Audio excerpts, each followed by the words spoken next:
So yes, myself Shiva, and I'm basically from Chennai, and I born in Vellore district.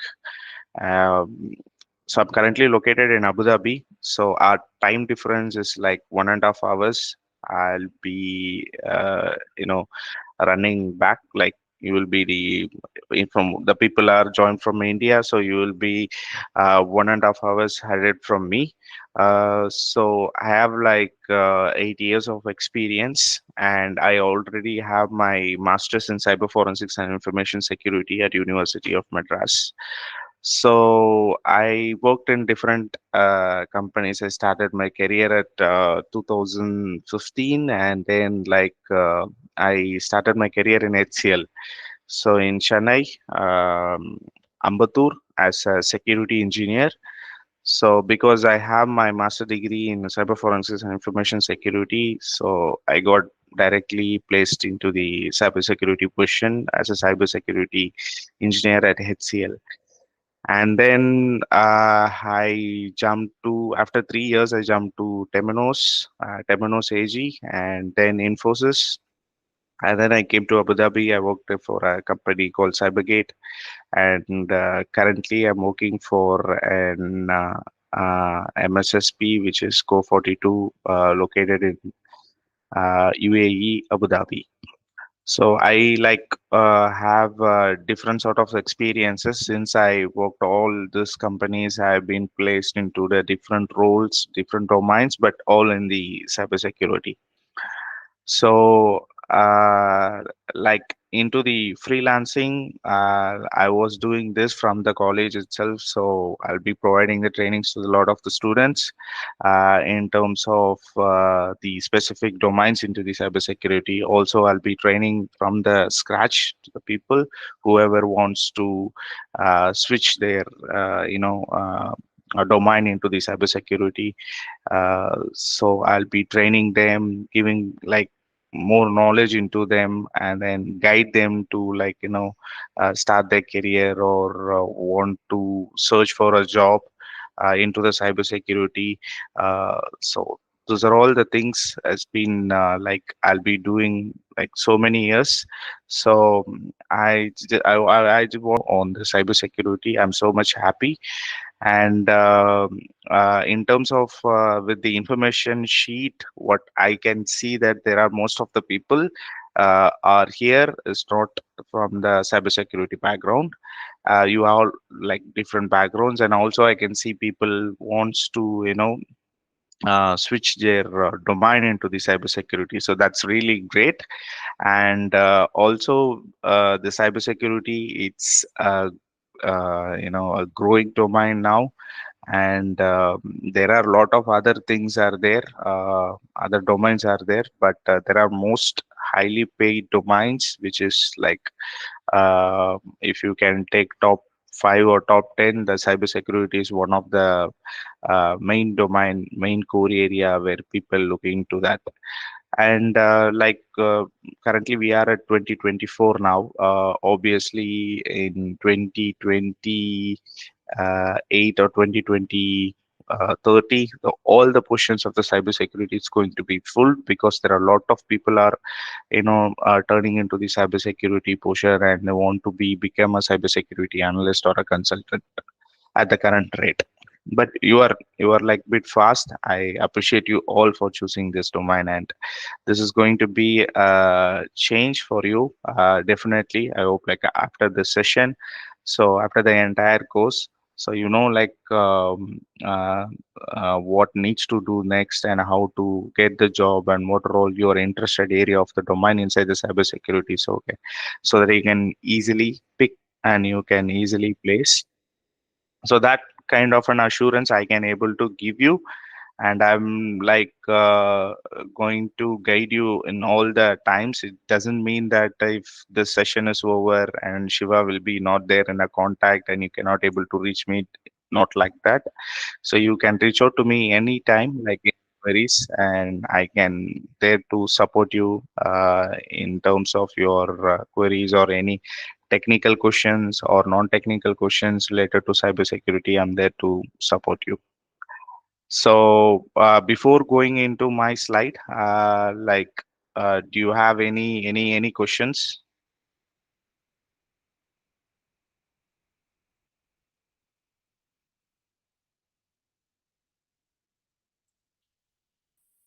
Okay, so I'll be moving into the presentation now. So the first class is the fundamentals of networking. So basically, you can look into our syllabus. So we will start with the networking because that's very fundamental thing that everybody should have to aware of things inside the network, how the communications is happening, how the system is like communicating, how it is connecting to our network, and what is networking. So this is very very basic and fundamental thing that everybody should know into the in the cybersecurity. So that's why we keep it. This is the basic session, the basic fundamental things of the networking. The people who are here in the guys, can you please confirm me? You able to see my screen?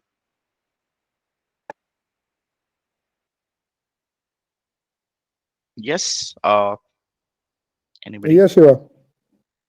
Yeah. Thank you so much for the confirmation. Yeah, so today we are going to see of the fundamentals of networking. It's very, very fundamental. It's very, very basic, like how our machine is connected to the network, how the conversation is happening from one machine to another machine, what are all the requirements is required for this communication, and then we will see like basic commands of networking. So to do some basic troubleshooting both in the Windows and the Linux. So basically, the operating system that we are going to use for this entire session, it's going to be the two operating system majorly we are going to use. One is Windows 11, and from the Linux point of view, we are going to use the Ubuntu 20.4. So these are the operating system we will be using in this whole session. And then we will use the Kali Linux for the ethical hacking session. That's a Debian version, like Debian flavor, so that the commands that you are using on both Ubuntu and the Kali Linux Debian, it's going to be the same. People is not aware of this Kali, Debian, Ubuntu Linux. Don't worry about that. So when that topic will come, I'll be clearly explaining all this stuff, like how you need to download it and how you need to run operating system into your machine. All these things I'll be give a walkthrough step by step. So this is with respect to the operating system. Okay, so with respect to the fundamentals of networking, and in today's session, so these are all the contents that we are going to see: introduction of networking, types of networking, network topologies, and this public and private IP segment, and basic networking commands. So this is very very basic, and these are all the things that we are going to see in today's session. So first, introduction of our currently seeing. Mm,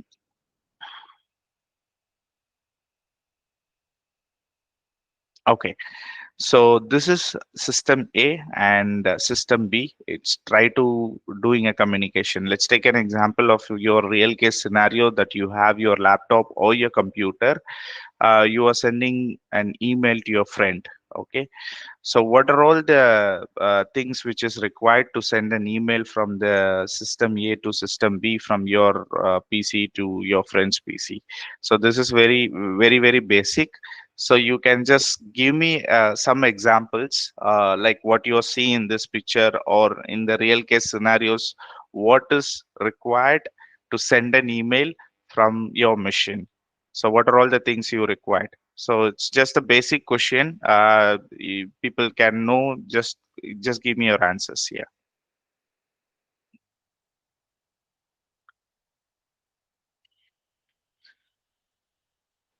And guys, I want this session to be very interactive. You can just unmute, and you can just speak like what is coming in your mind after seeing this picture.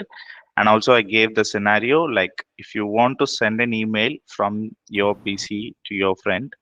So what is the requirement for that? a basic internet connection, and a browser and an email account. Yes. Exchange server. In authentication, Exchange server. Okay. Okay. So let's take the first thing, which is internet connection. Okay.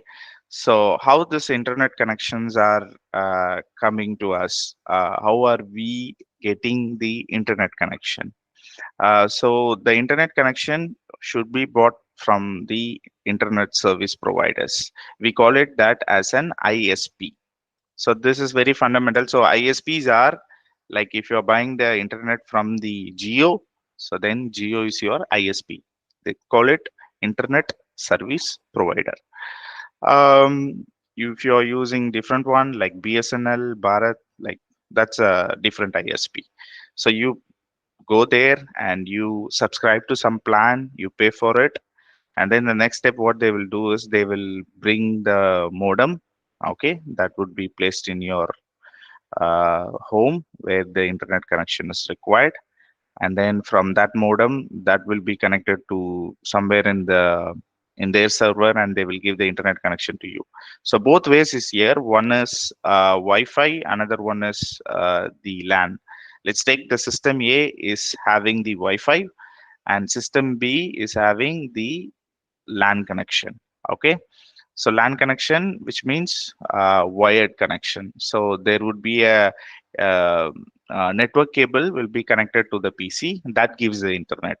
For the system A, they connected to Wi-Fi that gives the internet for the system A.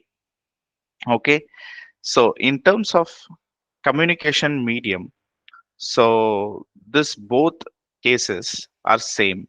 So they both are going to get the internet from the modem only. Okay, to be clear, when the Wi-Fi is given by your modem only, same, the communication medium, the cable which comes from the modem, and you will be connecting that to your PC.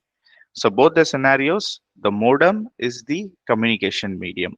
Any questions, any doubts for this? Okay, so I hope you're clear in this point. And the next thing is the IP address. So IP address would be act as the like address what we are using for the postal. So the same address would be having in all the machines. So that address will also use to give the internet connection to your PC. Okay, so the number of systems you are connected to your modem, you will get a different unit, I mean IP addresses for all the machines. Okay, so in IPs there are two types of IP, public and private, that I will come later. But so this is the IP address. It's another core thing that required for the internet connectivity. And the next thing, like, yes, you have the internet connection. Now the IP is assigned, and then of course you need the application for sending the emails. You will be accessing the browser. You will be opening up Gmail. Uh, uh, what else you have? Like, um, and then your Hotmail or whatever the email channels, email exchange service that you're using, you can open that Yahoo Mail, and then you can type the two whom you want to send an email. There is an ID you need to give, and then you're just sending the email, and then yes, done.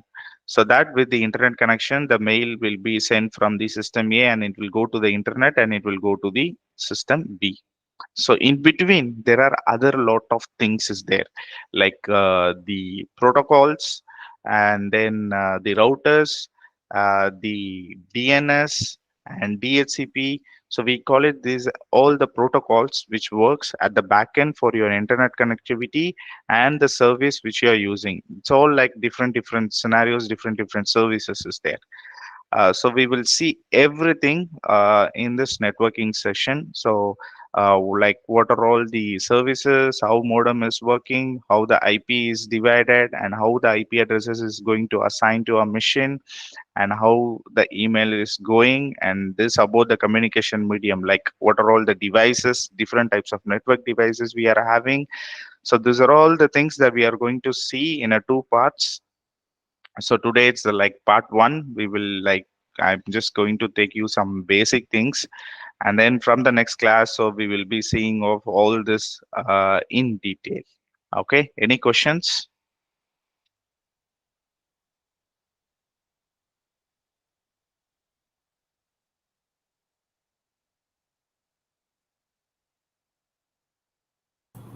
No questions from my Yeah, side.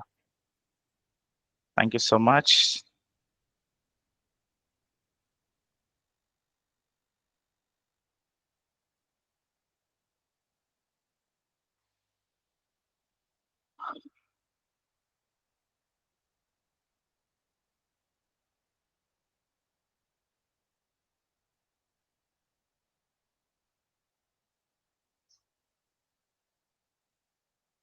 Okay, the next thing is type of network. There are three type of network: LAN, MAN, and WAN. So WAN, about WAN, I didn't mention anything here. So I have a specific questions to ask about the WAN, but I'll come to later on that on the types of networks. But we have a LAN and MAN. Okay, so LAN we call it local area network, and MAN we call it metropolitan area network. So I have given the definitions here about LAN and MAN. You can still go through all these definitions after I sharing this slide, but I can explain you in a different way about this LAN and MAN. Let me open up the whiteboard.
I'm just setting up my pen. Just give me a minute. Sorry for that.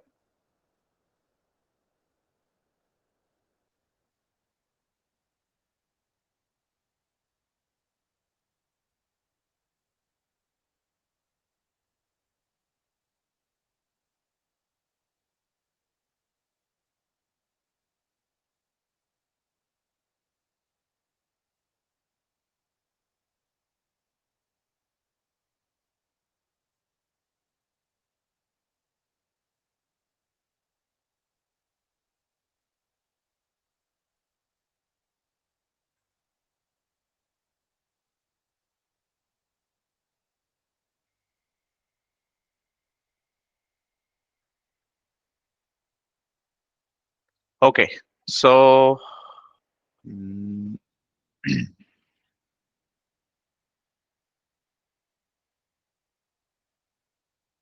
yep.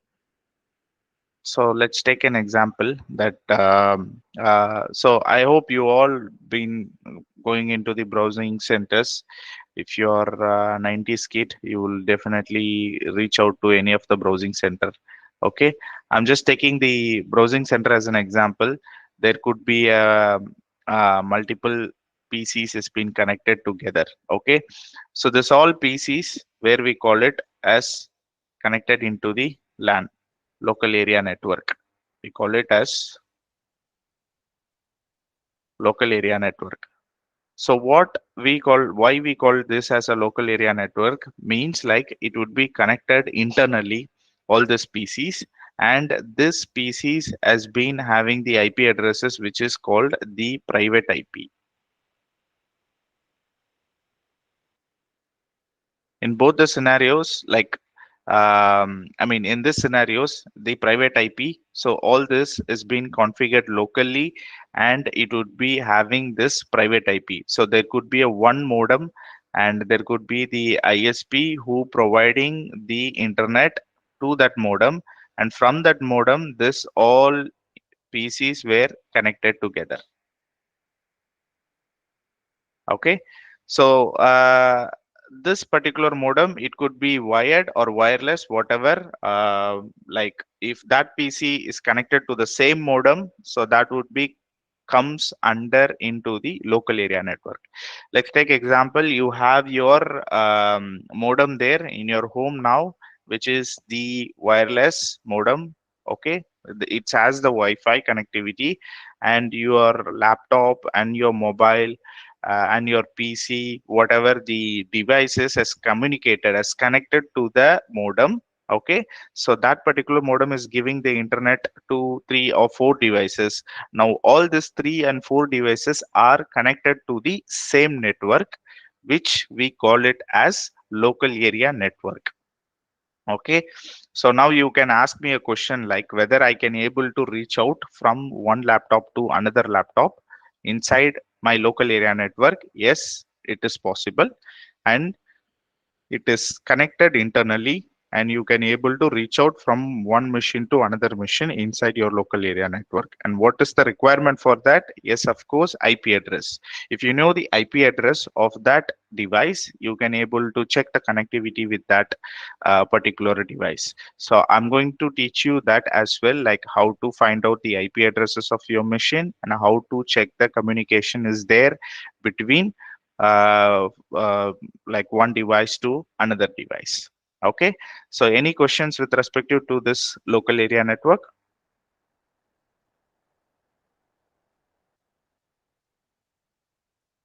So that's the same thing that I have been mentioned here, a local area network that covers a small geographical area, typically within a single building or a campus. So that would be connected, interconnected between among all.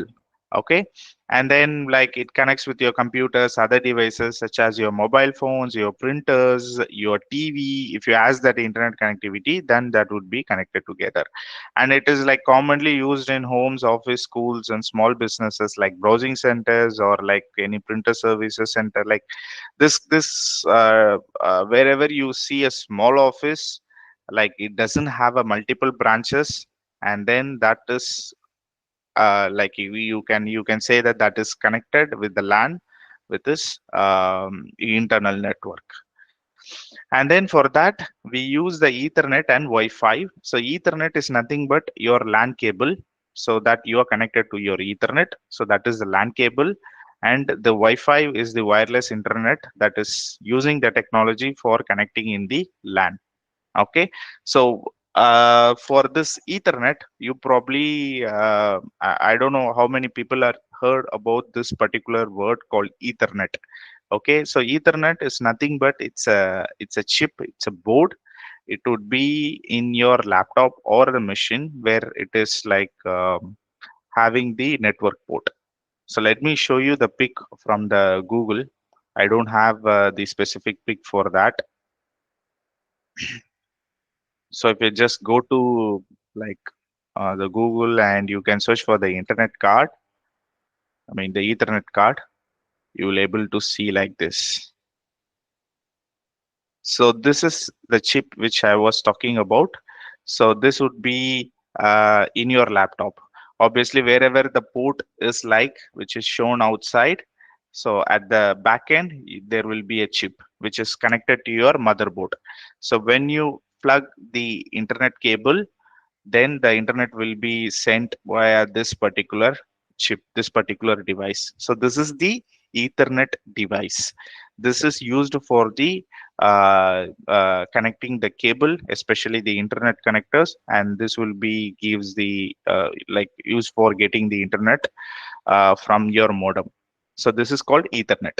Then the alternative thing for this is Wi-Fi. Wi-Fi is another device that is also connected to your machine. So like you can use the wireless and you can get the internet. And this one is used for the LAN connectivity. So this is we call it as a Ethernet.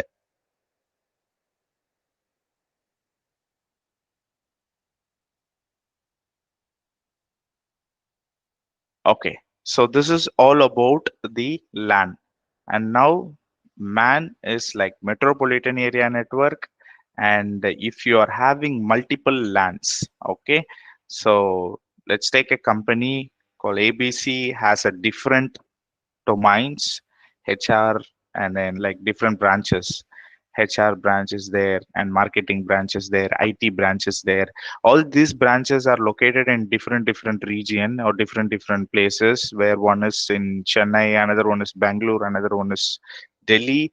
If it's all connected together, okay, with the network, we call it this as a metropolitan area network. So it's basically connecting a smaller lands, all the lands. If all the lands has been interconnected, we call it as a metropolitan area network.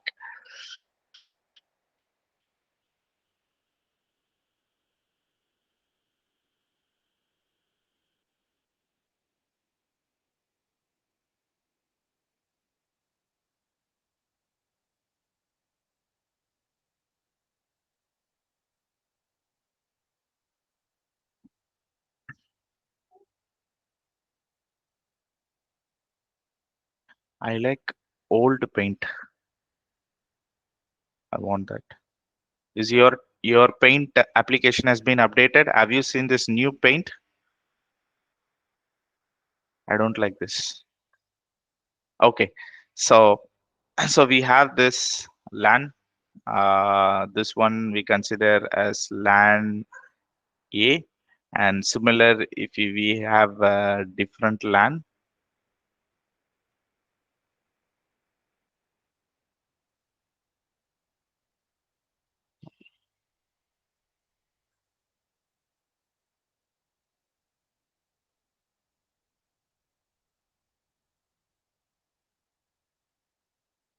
So this one we call it as LAN B. Okay. So if the LAN A and LAN B, if we are connecting this two segments, these two LANs, okay, then this we call it as metropolitan area network. And from any machine here wants to reach out to the LAN B's machine, then this kind of an architecture we call it as a metropolitan area network. So this is also been widely used, the like mid-scale to large-scale companies who have different branches in the different regions. So these people will use the metropolitan area network. Okay. This use, of course, the fiber optical cables where we get the high speed internet which transfers from different regions. You can take an example of the geo which gives the fiber optical internet. They are placed in different regions. So wherever you use the internet connectivity, it goes to your modem and then ISP, and then from where another LAN is located, it will go to that ISP, and from that modem they will get the uh, connection or the message whatever you send from this particular LAN into the next LAN. So MAN is also used in like you know to expand your business when you want to open up a new branch in different location. So this kind of a situations, the MAN is the important architecture that people will refer and use it. So any questions with respect to the types of network, LAN and MAN?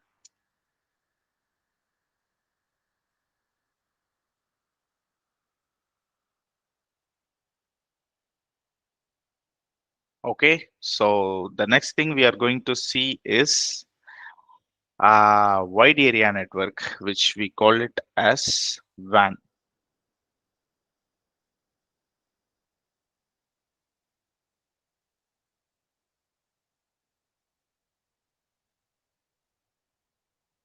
So WAN, we call it wide area network.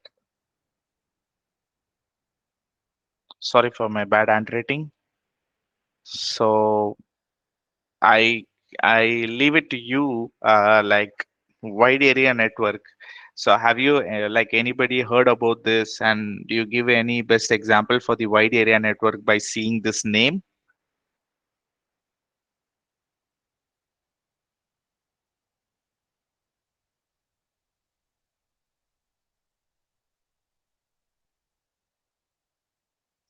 Anyone?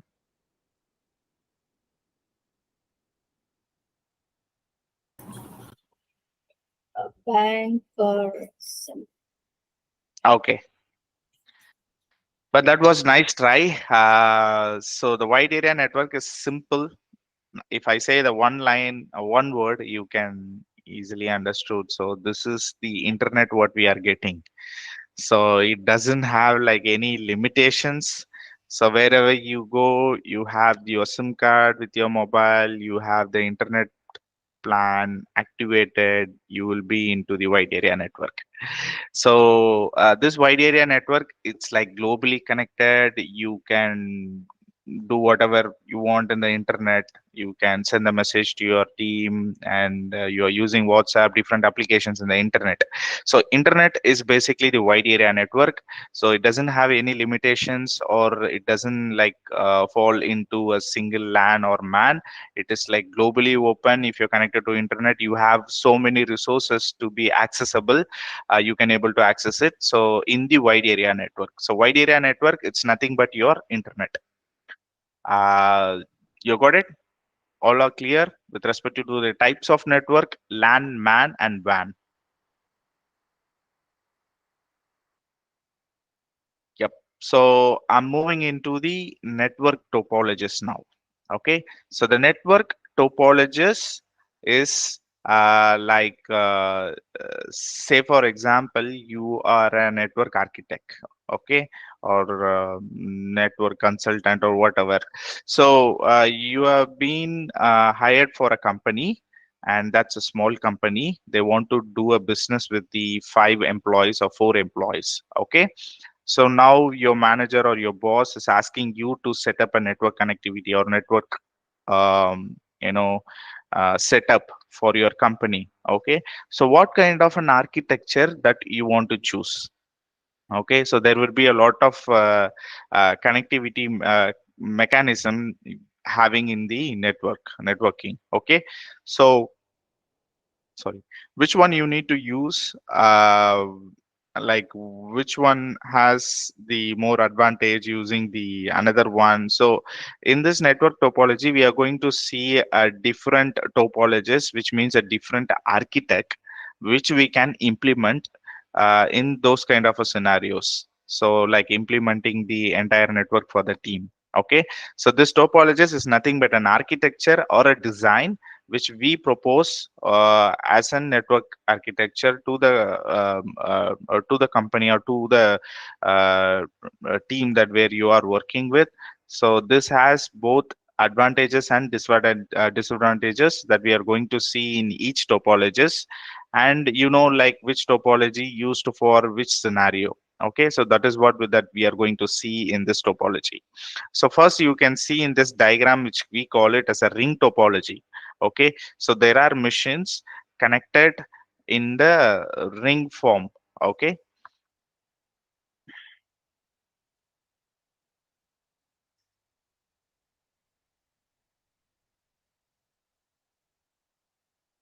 Hmm.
That's much.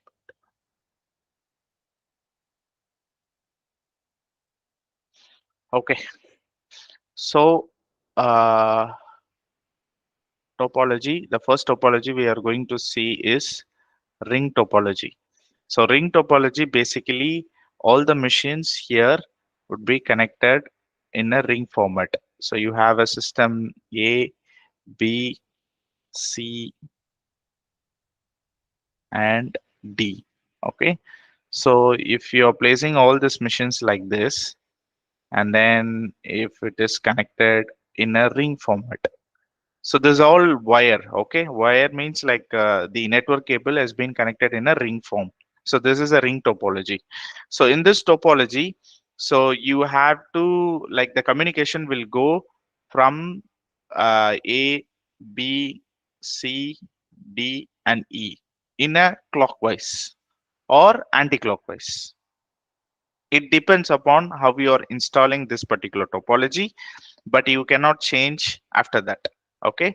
So let's say example, like if A is sending a message to D, then it has to pass two machines in between, which is B and C, and then only it will reach us to the D. This is the way of communication. It has to go in a clockwise or anti-clockwise. It depends upon the installation, and you cannot change in between. And whatever the message you are sending, it has to pass mission by mission, and then only it will reach us to the specific destination where you are sending the message. Okay. Now, like, you just tell me an advantage and disadvantage for this topology. Okay. Now your company is asking advantage and disadvantage for this. So just tell me what are all advantages you're seeing in this and disadvantages you're seeing in this. Okay, let me give an example, one example for an advantage and one example for the disadvantage, so that you can pick and you can tell me your own way of approach. Okay, so I could say in the advantage, so this is low cost deployment. Okay, I didn't require much things to buy because I no need a network devices here, and I can just require the cables to do this communication. This is the advantage I can see in the ring topology. And disadvantage, what I can say is there could be the network lag. So network delay for sending the message because it has to pass so many machines in between. Okay, so this is the advantage and disadvantage. It's a very, very basic thing that I have been mentioned here. So you can give me your own advantage and disadvantage in this ring topology, please. Anyone? So failover Failover means like how it happens. advantage. How? Oh, any I mean, sorry, advantages. You're saying the failover. Yes. Why you are saying the failover in the advantage? Can you give me an example? See, if the connectivity between A to B, it's a links down, it transfers the packet from A to C, A to D, C to D, D to C, and C to B. So failover No, connectivity. no. What that's what I said in the initial in the beginning. So it should be either clockwise or anti-clockwise. Yeah. You cannot change this in between. Okay. So if you are sending the message to A to C, if you are connected this in the clockwise, okay, it has to go like this only. If anything goes down in between in the B, then the entire network will be unavailable. It's gone. Okay. So there is Okay. no like the alternative, or there is no failover here. So which means that's the disadvantage for this particular topology. Okay. One of the Mm-hmm. disadvantages that this Yes. method cannot be, I mean, this method will be very much, a challenge for if we have the devices that are in large number. Let's say I have 20 devices, 80 devices, 50 devices. So this will be a challenge for us to maintain. Correct. Yes. However, in small network, it will be an excellent one because we will have a route where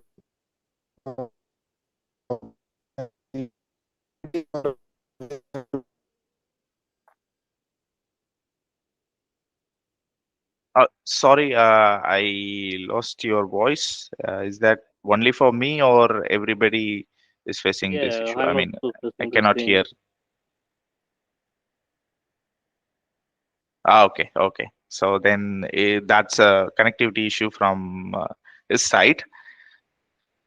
Yeah, so basically he wants to convey this like we can implement this topology with the smaller devices, and if you go for the larger devices, and I'm saying this as advantage in the low cost, but think like if you're going in a larger scale, like so many machines and you need to buy so many wires here, so that obviously goes to disadvantage because we cannot implement this particular topology in a larger scale in like more than 10 itself it would be the difficult.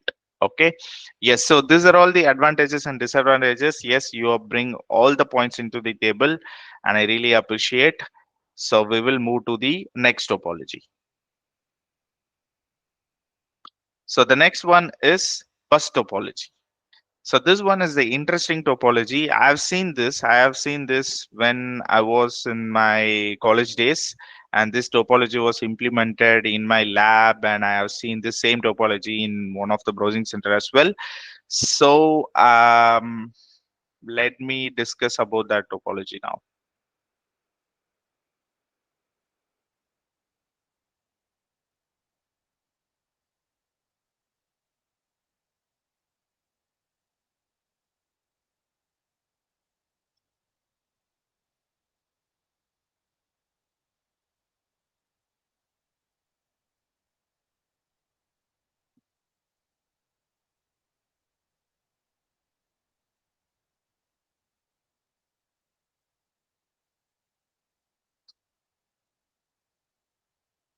Okay. Yep. Now bus topology. This is another design. Okay. So there is trunk line. You can say this is a larger trunk line with the kind of a small rod. Okay, so that has all the cables inside, and you have your PCs as being placed like this: PC1, PC2, PC3, and PC4, and you have your modem here. Okay, and this modem brings the cable into this trunk rod, and from there these machines are connected. Okay, and here it's going to be the terminator. Somebody joined and waiting in the lobby, please let me allow him.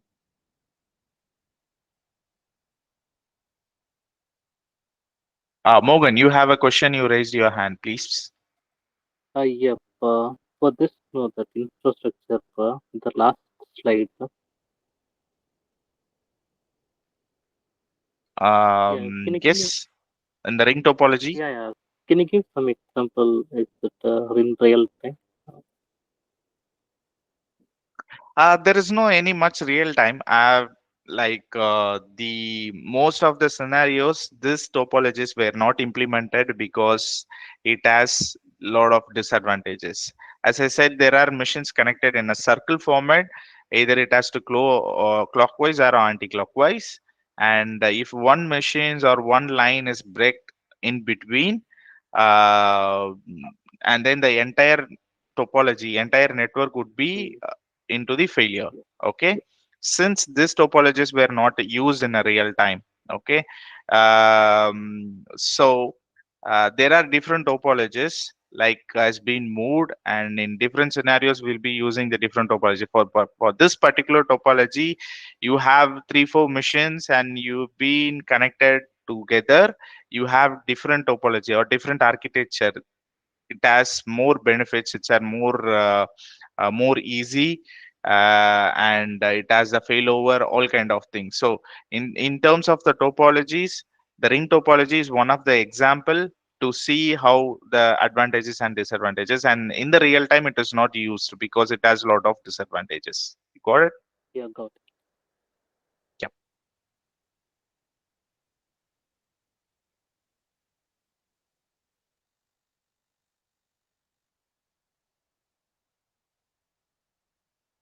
Okay. So you have the modem, you have system A, B, C, and D. Okay.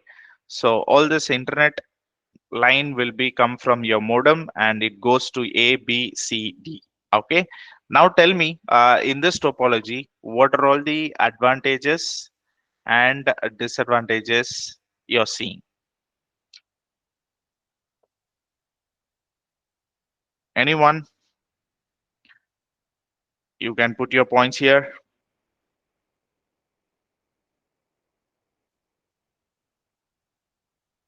You can still refer the Advantages old are topology. there. May I? Yes, yes, please.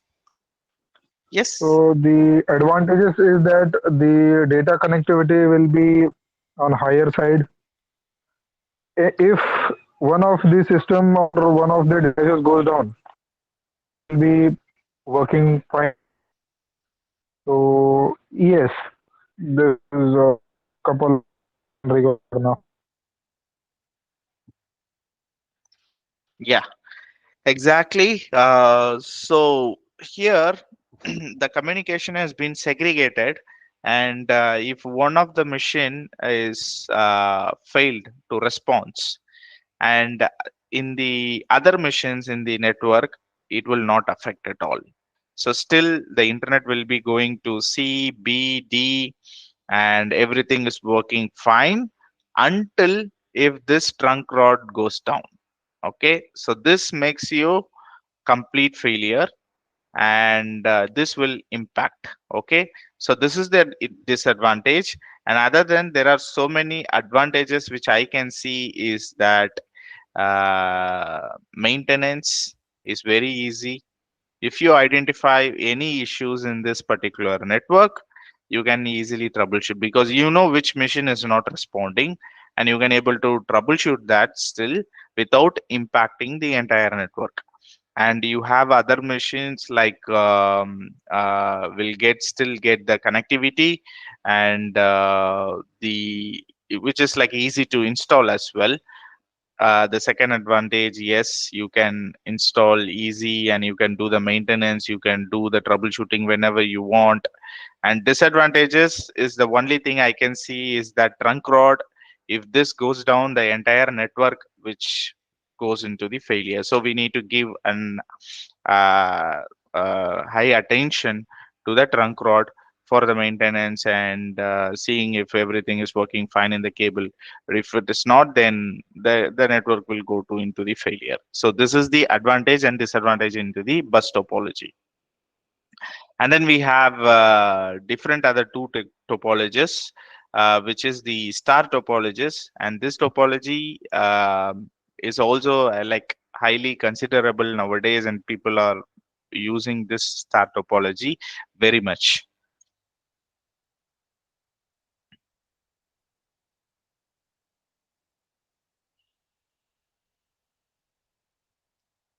So now you guys know how to see the topology, and you can able to identify the advantages and disadvantages of the topology. So similar way, we have the star topology. We have the centralized device called hub. You can also use the switch as well.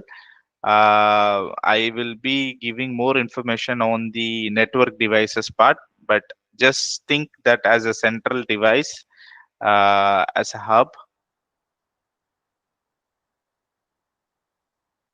So the hub is taking care of the entire connectivity, and we have A, B, C, D, and E. Okay, so and this hub is connected to your modem, obviously getting the internet connectivity, and this would be distributed among all the machines, and this is also having an high advantages. So the only disadvantage I can see is the cost. So you have to spend an additional cost for the hub or switch in between as a centralized device. So this is the disadvantage. And with respect to the advantages, it's easy to install, easy to maintenance, and doing troubleshooting is easy without impacting the another machines. And if any one of these machines is got failed, and you can able to easily identify, and also this is not going to impact your network. And another the disadvantages is need to take care of the centralized device if the hub goes failure, and your entire network will be not used. It's going to be the failure. So this is the advantages and disadvantages with the star topology. And then we have mesh topology.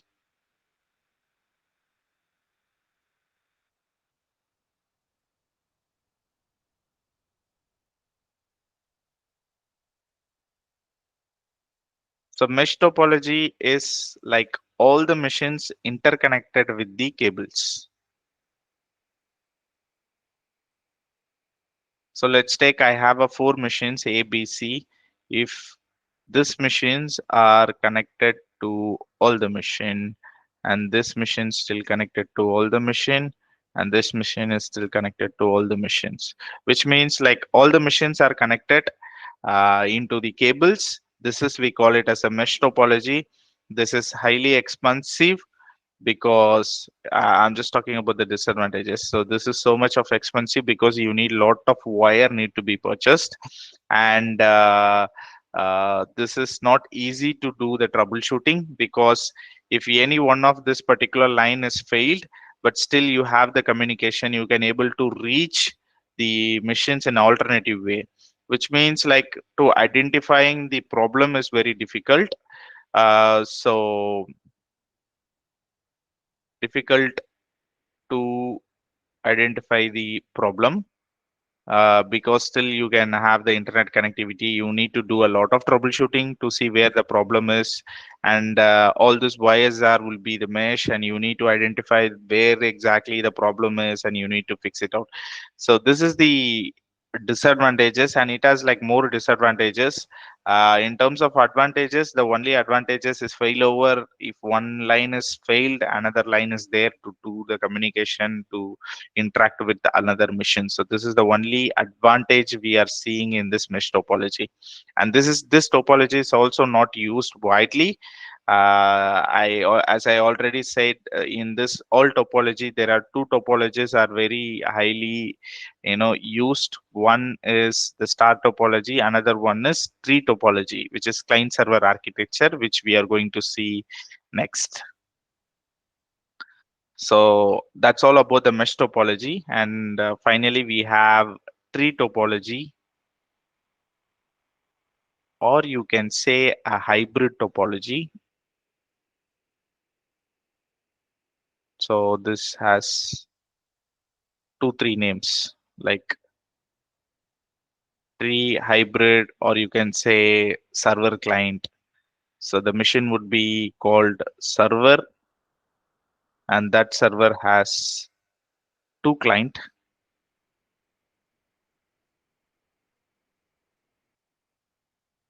and this client has two child client.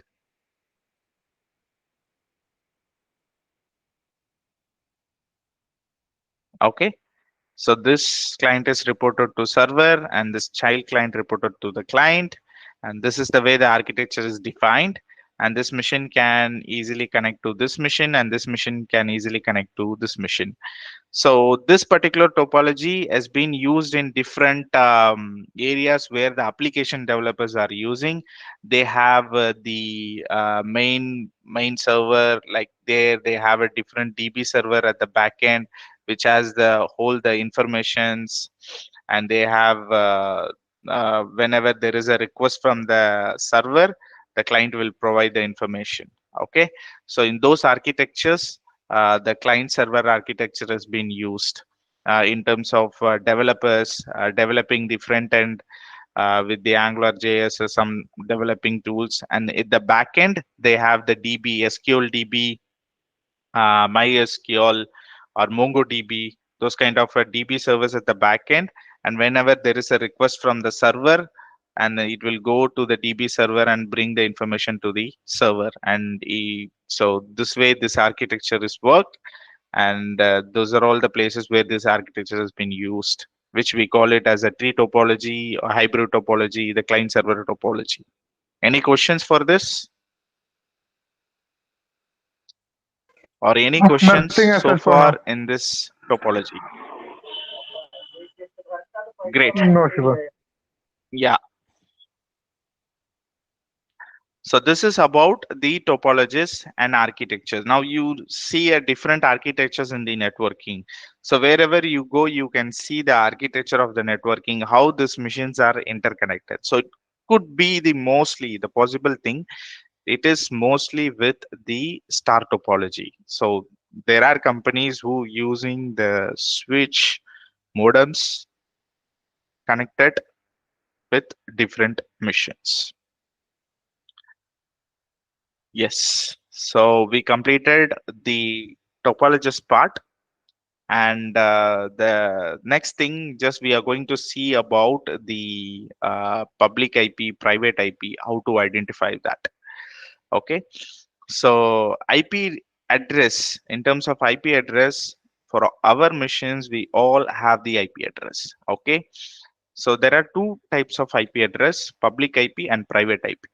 And like to know more about this IPs, how it has been assigned, and how this IP we can able to assign as a network administrator, we will be seeing in a different session, which we call network subnetting.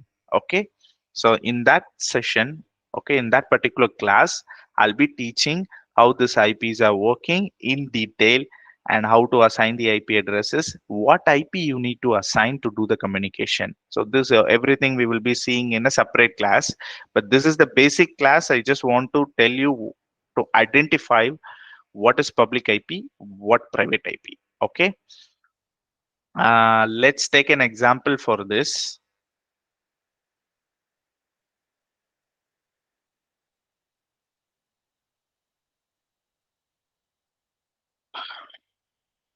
So you have your laptop, okay, and the internet, which is coming from your modem to your PC, both way, wireless or wired, no issues. Okay, and this same modem is giving internet to your mobile phone as well, and the same modem which is giving for another laptop, another PC. Let's say this is PC, this is mobile, and this is your laptop. Okay, and now this this PC have some IP. Let's take an example of 192.168.0.2, and this one 192.168.0.3. So this IP is looks like this. There should be like 4 octet.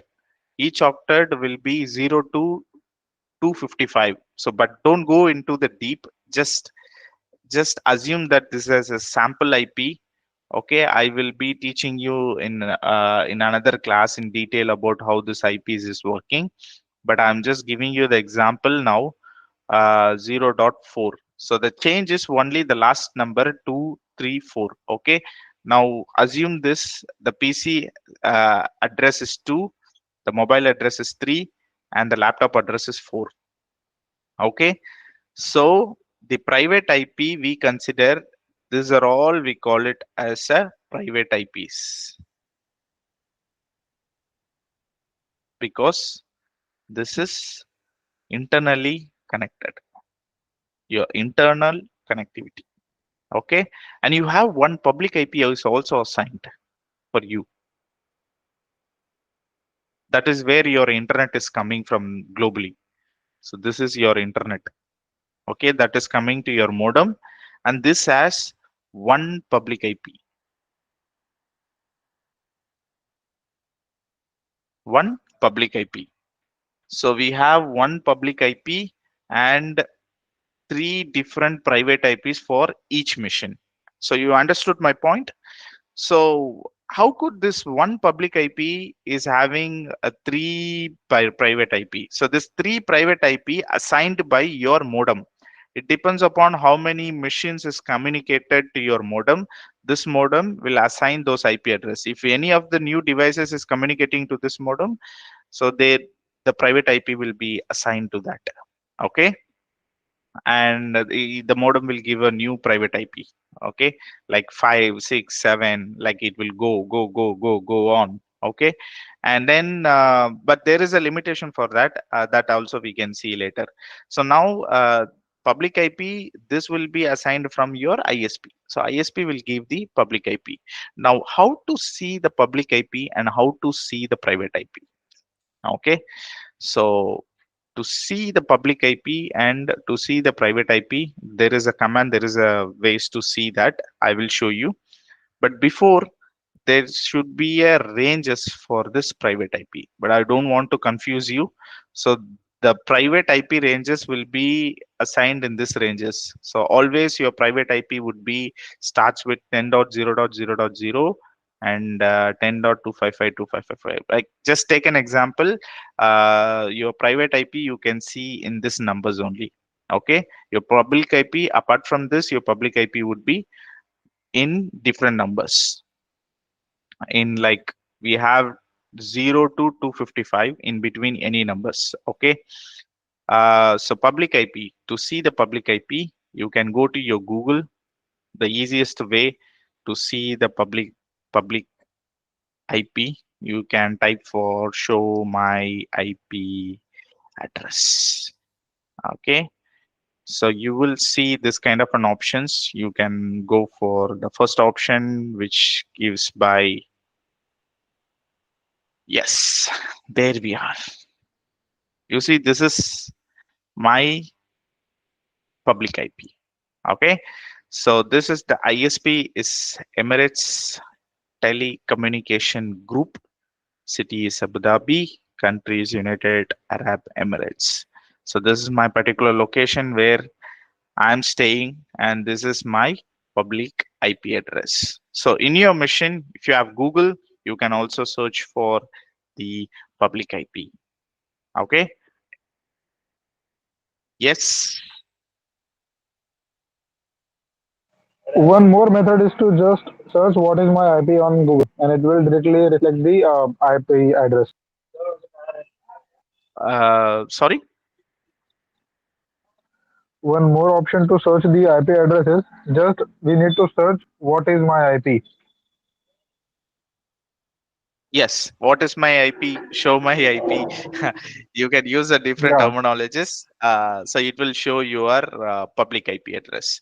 So this IP is provided by your ISP. And this IP is assigned because you are connected to internet. If you are not connected to internet, you will not see the public IP address. Okay.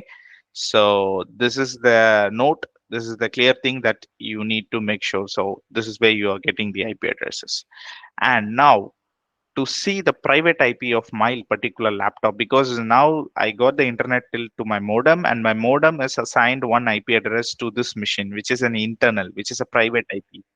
So that we can connect it. For that, you can go to your command prompt, go to start, type CMD, which is your command prompt. Here you can search for IP config. So this is the command. You can able to see my command prompt, right?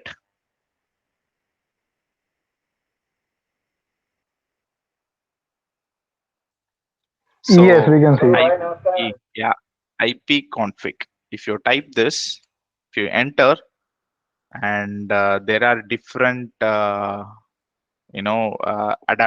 which are all the Ethernet, wireless, all the my Bluetooth, every device it is showing.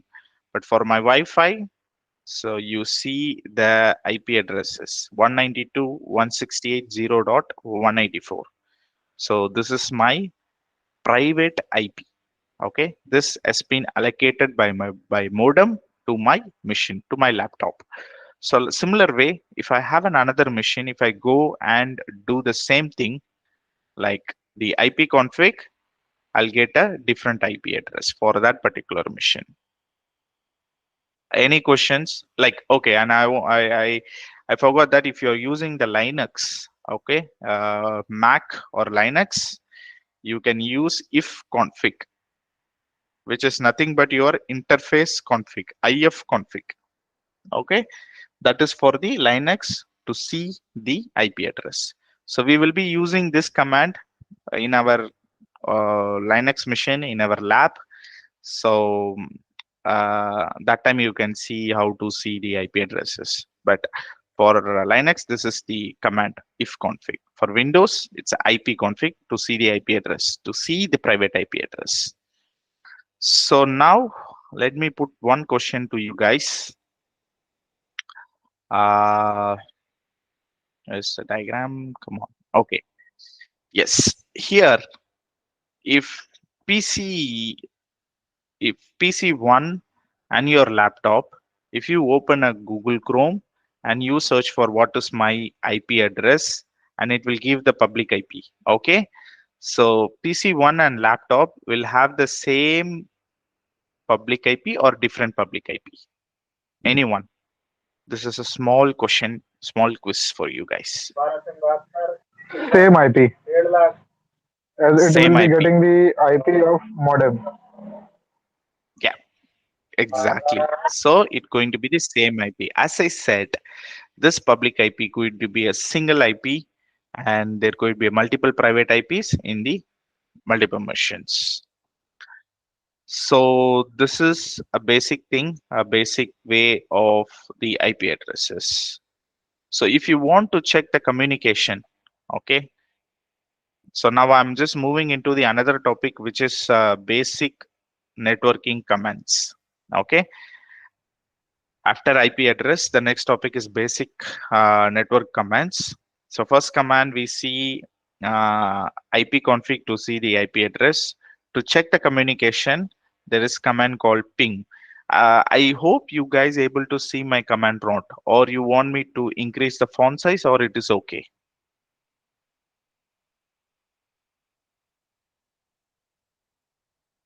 That is okay. Okay. So ping google.com. So when I do this, you can see there is a replay from, and okay, just leave it this all. You can see, okay, here sent 4, receive 4, lost 0, 0% lost. Okay, which means there are 4 packets has been sent to the google.com and it is getting successful. And if you see the replay from an IP, so this is the IP version 6. Okay, so what you are seeing here is IP version 4, and this is the another version.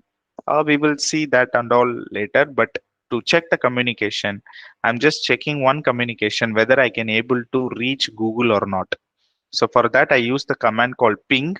Ping is nothing but packet internet grooming. Okay, so packet internet grooming. So this particular ping, and then followed by I can give the domain address. If you have the IP address, yes, you're welcome to give the IP address as well. Let's take like ping 192.168.0.1. So I'm just giving the IP address. Yes, you can see the replay from IP addresses also. So I just pinged internally and another device from my network. I can able to see the replay packet as well. So in this way, we can ensure that yes, we can able to communicate to the devices. If I say ping 192.168.0. I'm just giving some random IP addresses which is not at all from my network. Okay, this particular IP is not inside my network, and what error it is giving is destination host unreachable, which means the destination is not unreachable because I was searching for this IP addresses for all the machines inside all the machines, but I cannot reach the 194. Sorry, 3 232. Okay, so this is called unreachable. So this is not inside my network at all. So I just gave a random to show you this host unreachable error. So in this way, I can check the internet connectivity of, or not internet connectivity, a communication to any of the domain, I mean, any of the website or an IP address. Are you clear with this?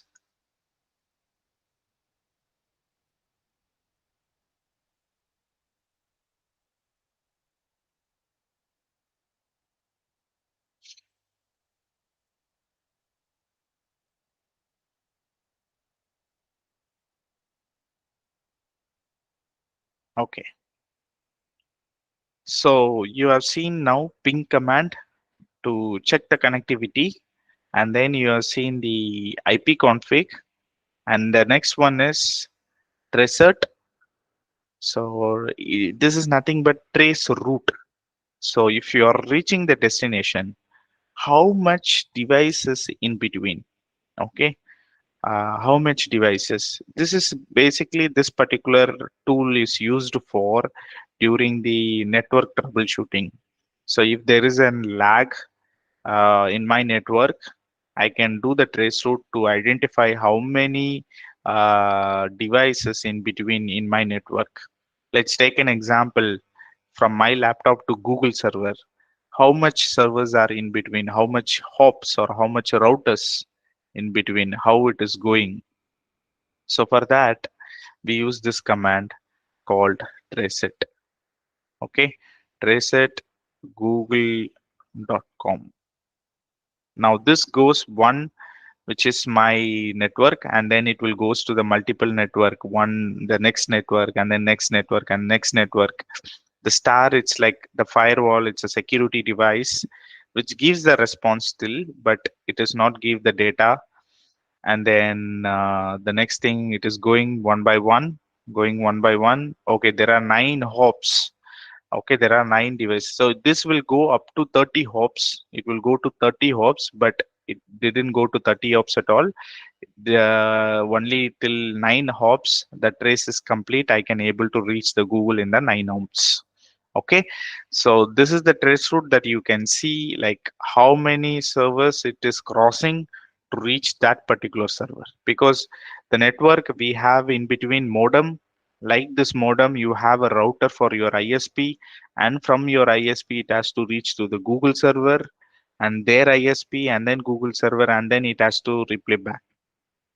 So there are a lot of servers or devices in between in your network. To identify that, we use this tracert command. For the same, if you're going to use in a Linux, the command is different, which we call trace route, TRACE ROUTE. So this is the command trace route for the Linux. But this is Windows, so I'm using the tracert.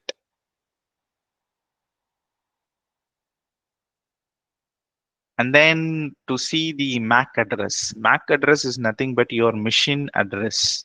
Okay, so for this Ethernet, so to see all the interfaces in your laptop or in your machine, you can go to the run, you can type ncpa.cpl and enter, or you can go to the network panel. So this one, you see I have one Ethernet and I have one Wi-Fi and I have one Bluetooth network connection. Okay, I have a 3 interface in my laptop. One is Ethernet. When I connect the cable, this will get activated. Okay, and then I have the Wi-Fi. Wi-Fi now it is activated. This one I'm currently using. and this one we have the Bluetooth interface. In your laptop you might have different interfaces. You can that interfaces is also a virtual interface. Okay, don't think that if you have two three ethernet and why I have a one single chip, it doesn't mean like that. So there can one chip can accommodate more virtual ethernet cards, virtual interfaces. Okay, so but this is the basic interfaces. So I have, which is the ethernet, wi-fi and bluetooth. Okay, so now this interfaces have the machine address, which is MAC address, which is not changeable. The IP would be the dynamic. It will change whenever I go into the different network. If I connect it to public Wi-Fi, my IP address will change, but the MAC address will not change. Okay, so MAC address is the machine address. For my Ethernet, there's going to be one address which is provided by the manufacturer itself. So that address will not change at all. Okay, so MAC address, to check the MAC address you have to type ARP, address resolution protocol. We'll see all this in different class, and you see the physical address, your MAC address. So for each IP address I have a MAC address. These are all the virtual interfaces, as I said. So you can see for IP address, there is a MAC address is associated, which is the interface storing your address. So this is MAC address. MAC address will not change. We can snoof the MAC address. That's an ethical hacking attack. But this MAC address by default, it will not change at all. So this is another command that it should be useful for you to check the MAC address on your local network. So these are all the fundamentals of commands, network commands that you should keep in your mind. Like whenever there is any kind of a troubleshooting, these commands will like helpful for the time for doing the troubleshooting. Ping, ipconfig, traceroute, up -a. There are so many other commands, but I don't want it to overload now. But we can use all these commands in going forward uh, to gain our knowledge into the networking skill, Linux skill, on ethical hacking, so much things. Okay, so that's it for the class today. Any questions so far? You can, free to raise your questions here. Yeah, hello Shiva. Hello. Yes, yes. Yep. For example, that after completing this course, right? I mean, what kind of job we can take? So, in this training, we are going to learn about so many things. Okay. In cybersecurity, there are starting points where you can get the job easily, which is the incident responder or the SOC analyst, we call security operations center analyst, engineer, whatever. Okay, so that is then people who respond to the cyber attacks. So this particular role is highly required for the companies, and there are so many companies are recruiting this particular role. So from my knowledge, I can going to teach you all. I'm going to teach you the blue teaming, how to respond to the incident, how to prevent the cyber attacks for your companies and everything. So once you learned everything and you are familiar with these topics, you can go to the incident responder role. But still, we have different domains in this class. You have threat intelligence, you have GRC, ISO auditor. So like after completing this course, you might be interested in some topics. You know that this suits to you or suits to me, so that you can pick that topic and you can familiar yourself into that and you can get in job in that particular line. So that is my suggestion. So just stay in this class and see all the topics.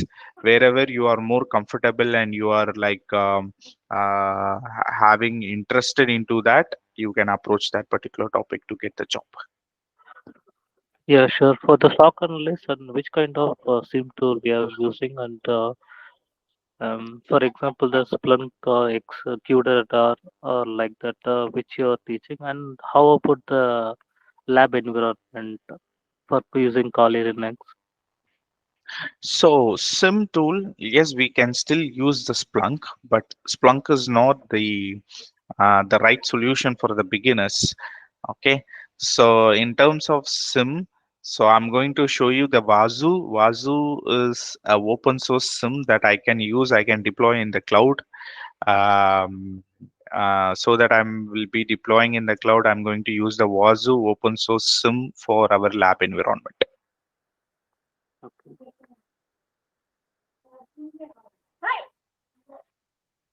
Any other questions you have, Mohan? Oh, no, sir. Thank you. Thank you very much for my clarification. You're welcome. You're welcome. Yes, Gaurav, please. A question like, moreover, we see the IP address of 192.168.0 or something, right? So Yes. by by the logic, 192.168.0 dot for the IP address or host is.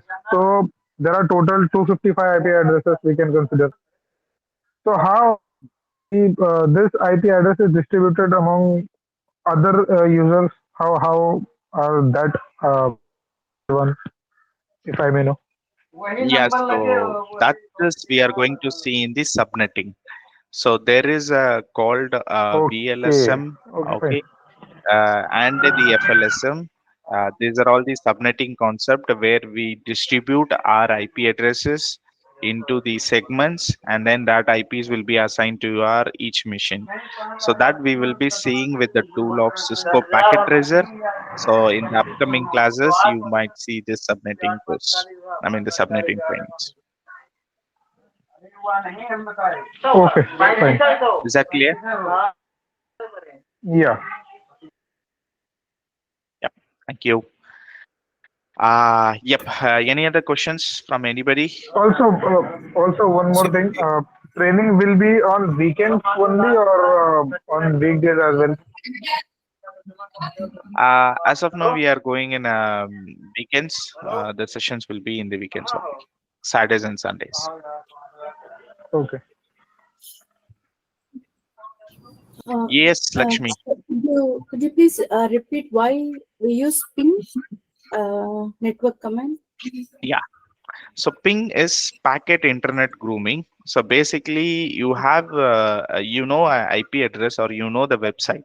Okay, and when you try to browse or something, it is not communicating. In most of the scenarios, the network admins or the IT security guy will not have the graphical user interface. Now you see you have the browser and everything, and you open up the browser, you type the website, and you can able to see whether your website is opening or not. Okay, but in most of the scenarios you will be with the given with the CLI command line interface only. It does not have any graphical user interface. Okay, you have only the terminal, only the command prompt opening in your server. In those scenarios, how you going to check the community, I mean connectivity? So how you will check the network connectivity is there or not? By using this command called ping. Okay, so the graphic, wherever there is a no graphical user interface, there is no GUI, there is no applications, only the terminal you are having. In those scenarios, you will use the ping command. Okay, to find the network connectivity wherever we don't have the graphical user interface. Okay, yeah, got it. Exactly, exactly. Is that answer your Yeah. question? Yeah, sure.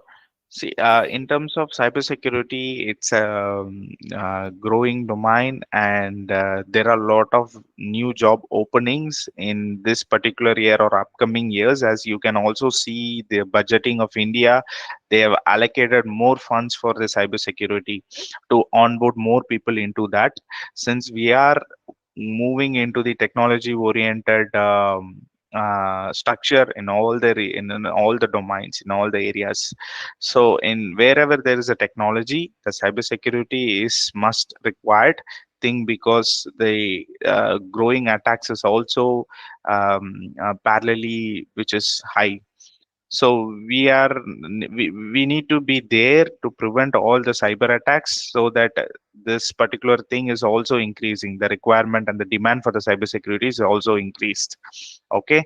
For you guys, like if you want to see how many openings and how many cybersecurity recruitments are there, you can still check on your Naukri, check on Monster in Index and everything, where you can go and search the incident responder. Okay. Which is the L1 job, which is starts your career there. You can just go and search for this particular keyword, or a SOC analyst. You find a lot of openings in different companies for this particular positions. And like the similar way, we have a different other positions like threat intelligence, vulnerability assessments, penetration testings, and there are so many are there. So I'm just talking about only the a specific role in the cybersecurity. Like we have so many roles are opening in cybersecurity. You can still check and see there would be a lot of openings in your area, in your region, in your place itself. So since you have those things, you have to be prepare yourself with for moving into the cybersecurity. You need to gather so many knowledge, you need to learn, you need to know what you need to learn for getting into that particular job. So in this particular training, that's what we are going to see. We are going to cover all the domains, the major domains in the cybersecurity. Okay, and then you can familiarize yourself into any of the specific domains, or where you in all the areas, so that you can able to crack the interview and get the job into the cybersecurity. And yes, I'll be there to support you after you getting the job as well, because since you are the newbies, if you go to the job you face. So yeah, so this is it, this is the major thing that we are going to do, and this is about your part as well. You also need to be very dedicated here in this entire course, because we are going to having a multiple technical, um, like practical and the theoretical knowledge as well. So this is both things are required. So I'll be providing you all the demos. You need to practice it yourself, and you need to give you need to complete the assessments what I'm giving as well. So in this course, so these are all put together, you will be become a stronger guy into the cybersecurity to get a job. So there is that like clear, or any other Thank you. questions you have into this? Thank you, sir. Thank you. Thank you.